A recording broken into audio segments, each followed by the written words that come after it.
la nature des lacs, mais également les contours de cet acte. Merci beaucoup, monsieur le journaliste. Aujourd'hui, c'est le 30 septembre 2024. C'est la date butoir.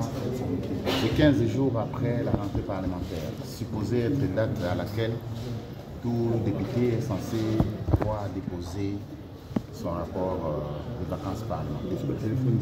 Et moi, je viens d'accomplir ce devoir parlementaire. J'ai déposé mon rapport de vacances parlementaires et j'en ai profité pour déposer 2 questions orales avec débat adressées respectivement au vice-premier ministre, au ministre du Plan et de la coordination de l'aide au développement en rapport avec l'exécution des 145 territoires, du programme de développement local des 145 territoires, et au ministre de la Santé publique, Hygiène et Prévoyance sociale, en rapport avec la gratuité des accouchements et des soins aux nouveau-nés.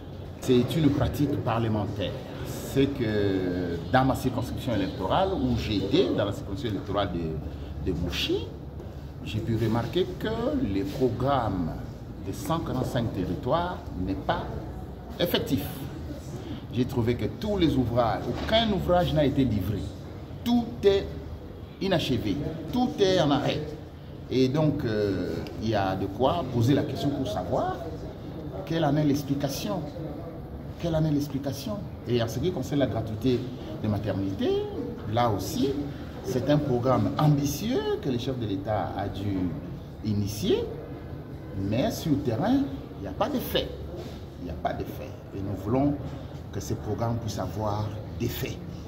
Tout ça impacter la vie sociale de nos problèmes. C'est beaucoup de problèmes. Les députés qui vont en vacances parlementaires veillent au fonctionnement de l'État dans sa circonscription électorale. Il va sans dire que les problèmes des routes, il va sans dire que les agents et fonctionnaires de l'État sont en train de travailler dans de très mauvaises conditions.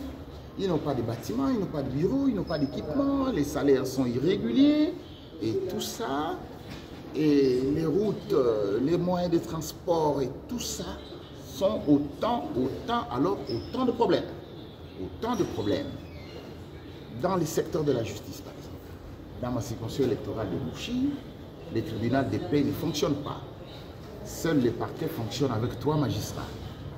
Et donc, vous imaginez la suite. La suite, c'est qu'il n'y a pas de procès.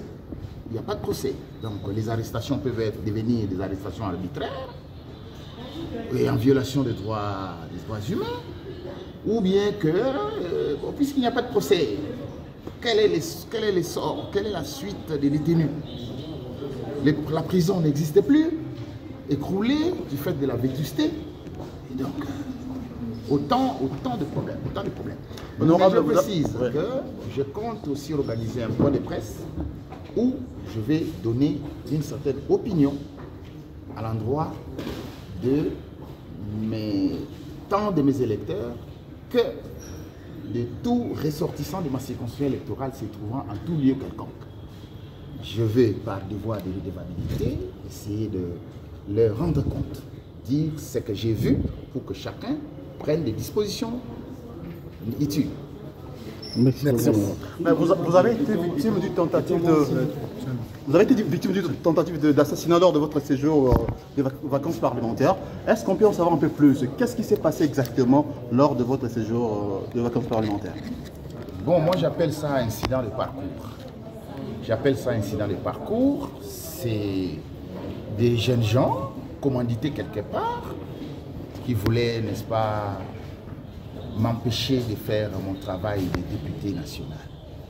Et croyant que les choses vont reculer en arrière ou qu'il y aurait une autre publication des résultats, et puis bon, c'est gérable et c'est déjà géré.